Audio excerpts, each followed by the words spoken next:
नमस्कार, आरपी किचनमध्ये आपलं स्वागत आहे. आता मी इथं पिकलेल्या केळापासून गोड पदार्थ बनवणार आहे.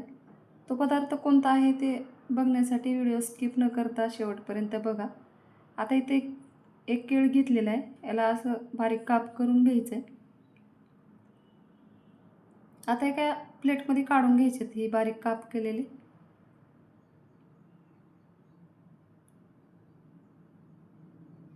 तर हा तुम्ही गोड पदार्थ तुम्ही प्रसादासाठी किंवा उपवासासाठी तुम्ही बनवू शकता. आता इथं 1/3 कप रवा घेतलेला आहे आणि तेवढंच गूळ घेतलेला आहे. आता ही रवा एका प्लेटमध्ये काढून घ्यायचं आहे आणि याच कपाने मी रवा घेतलेला आहे आणि गूळ पण घेतलेला आहे आणि याच कपाने पाणी घ्यायचे 2 कप. आता गॅसवर पातेलं ठेवलेलं आहे. आता ह्याच्यामध्ये गूळ टाकून घ्यायचा आहे. आपल्याला गूळ वितळून घ्यायचं आहे, चाचणी बनवायची नाही.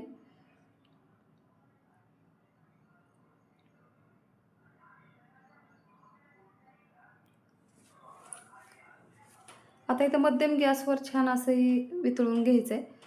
आता इथं गूळ वितळलेला आहे, गॅस बंद करायचा आहे. बघू शकता किंवा तुम्ही गरम पाणी टाकून गूळ वितळून घेऊ शकता गॅस न चालू करता. आता इथं वितळलेला गूळ बाजूला ठेवलेला आहे. आता कढई गॅसवर ठेवायची. एक मोठा चमचा तूप टाकायचे.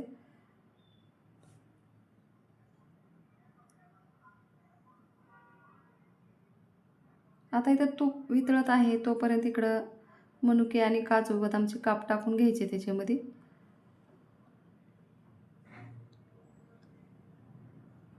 आता हे तुपामध्ये थोडंसं परतून घ्यायचं. याच्यात गुलाब पाकळ्या पण टाकल्यात मी.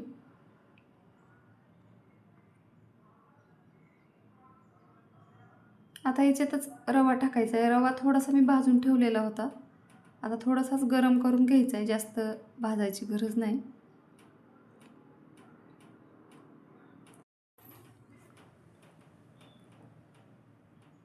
आता एका प्लेटमध्ये काढून घ्यायचं आहे. आता छान असं रवा आणि काजू बदाम छान भाजलेले आहेत. आता प्लेटमध्ये काढून घ्यायचे.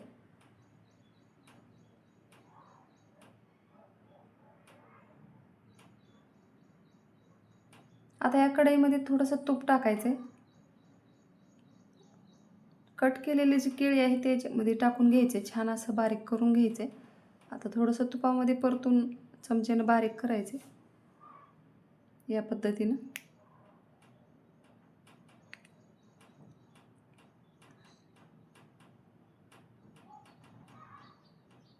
आता इथं लगेच रवा टाकून घ्यायचा आहे भाजलेला.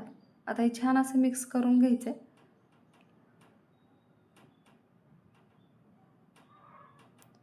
आता बघू शकता एकदम छान आता मिक्स झालेला आहे केळी आणि रवा. आता ह्याच्यात अर्धा चमचा विलायची पावडर टाकायचे. आता ही चमच्याने मिक्स करून घ्यायचे.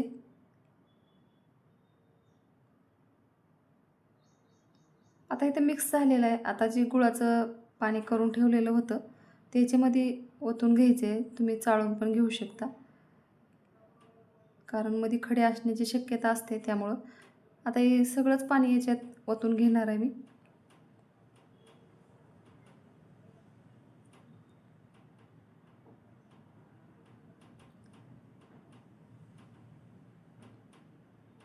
आता एकदम छान असा शिरा तयार झालेला आहे.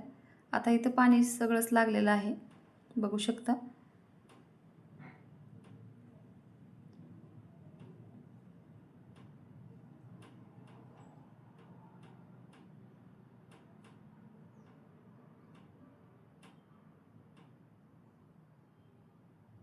आता ह्याच्यामध्ये थोडंसं चमच्यावर मी वरून तूप टाकलेलं आहे.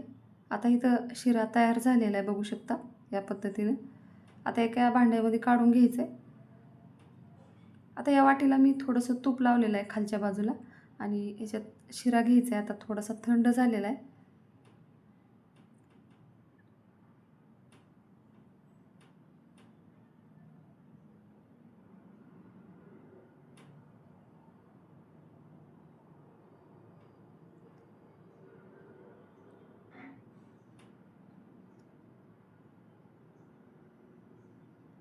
आता एका प्लेटमध्ये काढून घ्यायचं आहे. तुम्ही याच्याहून वरच्या बाजूला खसखस बी लावली तर एकदम छान दिसते. आता मी याच्यावर काजू बदामचे काप टाकणार आहे आणि थोडेसे पिस्त्याचे. माझ्या चॅनलला सबस्क्राईब करा, लाईक करा, शेअर करा. व्हिडिओ बघितल्याबद्दल धन्यवाद.